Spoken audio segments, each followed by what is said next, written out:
चल रहे 38वें राष्ट्रीय खेल में हुए भ्रष्टाचार की खबर जग जाहिर है। बड़े से बड़े न्यूज चैनल व सोशल मीडिया न्यूज प्लेटफॉर्म ने भी इस खबर को बड़ी प्रमुखता से छापा, परंतु गाज गिरी उत्तराखंड के एक युवा पर, जिसने मात्र एक न्यूज चैनल का लिंक अपने फेसबुक पेज पर शेयर किया। ऐसे में उक्त व्यक्ति पर पुलिस ने भारतीय न्याय संहिता की 353/2 की धारा लगाते हुए उसे गुड़गांव से गिरफ्तार किया। एक रात रायपुर थाने में रखा तो दूसरे दिन देहरादून कोर्ट में रिमांड हेतु प्रस्तुत किया। देहरादून पुलिस के द्वारा इस मामले में की गई कार्यवाही में पुलिस की तत्परता देखकर हर कोई हैरान है। वहीं दूसरी तरफ सोशल मीडिया पर अब सवाल पूछे जा रहे हैं कि जब बड़े से बड़े चैनल ने खबर को चलाया तो मात्र खबर को शेयर करने के चलते एक उत्तराखंडी युवा पर ही मुकदमा दर्ज क्यों हुआ। यहाँ दर्शकों को बता दें कि पुलिस द्वारा गिरफ्तार किए गए युवक का नाम अंकुश चौहान है, जो कि फेसबुक पर उत्तराखंड वाले नामक फेसबुक पेज का संचालन करते हैं।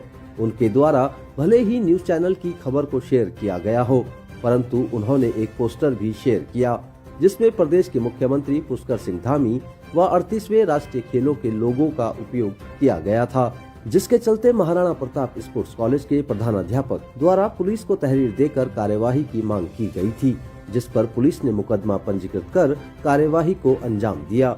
हालांकि देहरादून पुलिस को कोर्ट में मुंह की खानी पड़ी। अंकुश चौहान की रिमांड मांगने गई पुलिस की खुद जज साहब ने रिमांड लगा दी। इस गिरफ्तारी को अवैध बताते हुए जमकर खरी खोटी भी सुनाई और भविष्य में ऐसा न करने की चेतावनी देते हुए पुलिस रिमांड को खारिज कर दिया गया। वहीं अंकुश चौहान की गिरफ्तारी के बाद से ही मूल निवास भू कानून समन्वय संघर्ष समिति इस मामले में कूद पड़ी थी और अंकुश चौहान की गिरफ्तारी का विरोध कर रही थी। अंकुश चौहान की रिहाई के लिए समिति द्वारा हर संभव प्रयास किया गया और यह प्रयास सफल भी रहा। रिमांड खारिज होने के बाद जब अंकुश चौहान को रिहा किया गया तो कोर्ट परिसर के बाहर फूल मालाओं से समिति द्वारा उनका स्वागत किया गया। इस दौरान अंकुश चौहान व मूल निवास भू कानून समिति के सदस्यों साथ ही अधिवक्ताओं द्वारा क्या कुछ कहा गया, आइए सुनते हैं।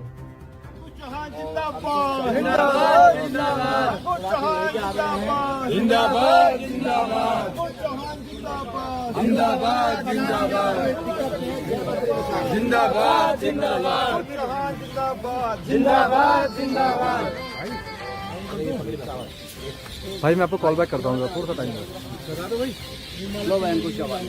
हाँ माइक ऑन कर दो। जिंदाबाद उत्तराखंड बोल भगवान बद्री विशाल की जय, बोल भगवान परशुराम की जय।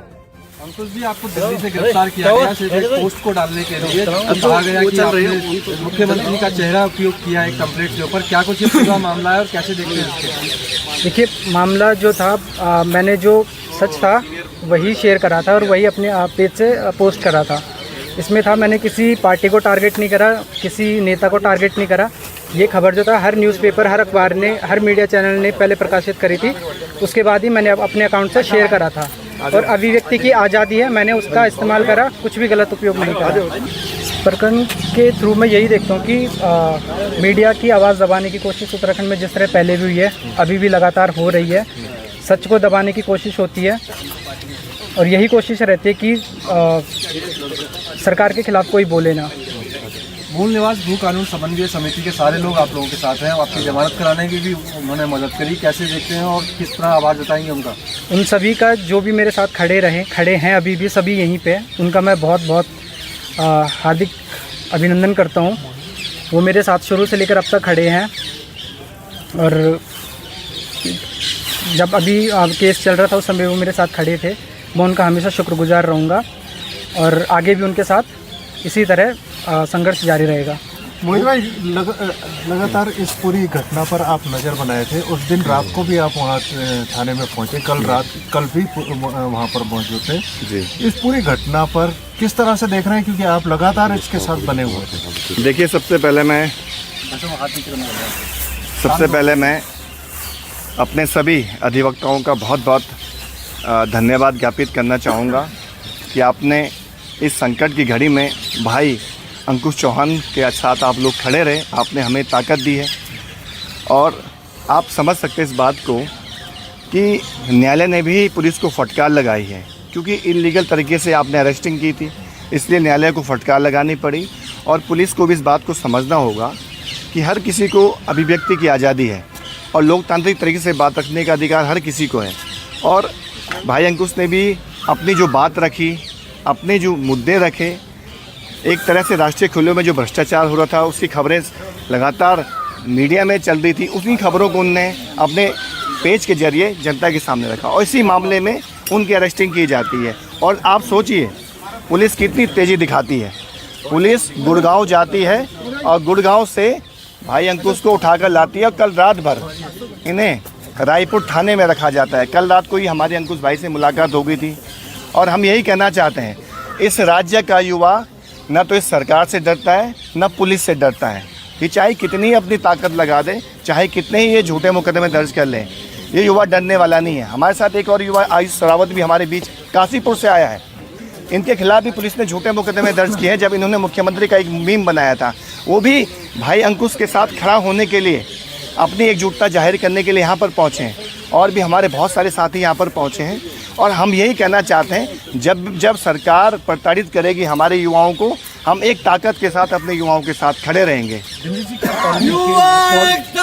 जिंदाबाद। पॉलिटिकल अपीजमेंट का शिकार हो रहे लोगों को साथ जोड़ करके अपने संगठन को और मजबूत करने का काम कर रहे हैं आप। देखिए, हम उन सभी लोगों के साथ खड़े हैं जो उत्तराखंड में इस व्यवस्था के खिलाफ लड़ रहे हैं, जो भ्रष्टाचार के खिलाफ लड़ रहे हैं, जो तानाशाही के खिलाफ लड़ रहे हैं। हम उन सब लोगों के साथ खड़े हैं।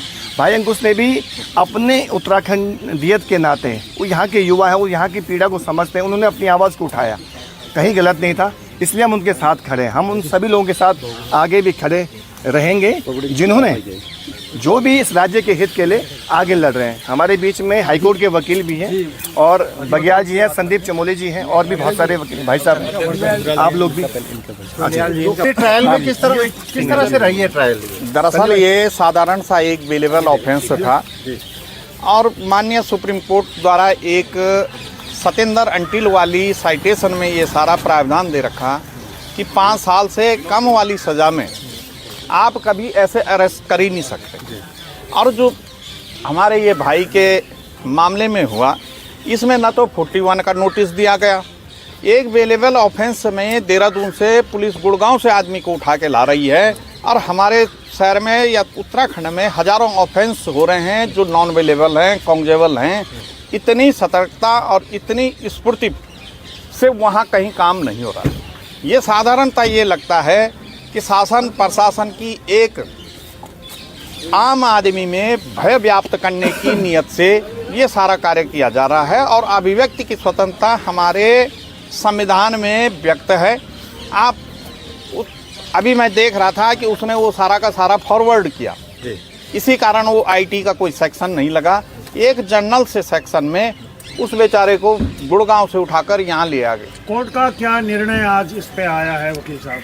कोर्ट में आज सबसे बड़ी बात हुई कि हमें ये लगता नहीं था, हम एक बार बेल बॉन्ड भी भरवा के तैयार रखे थे, लेकिन आज जो कोर्ट ने, आप इसे ये समझ लें कि पुलिस प्रशासन पे एक चपाता मारा कि रिमांड तक नहीं दिया।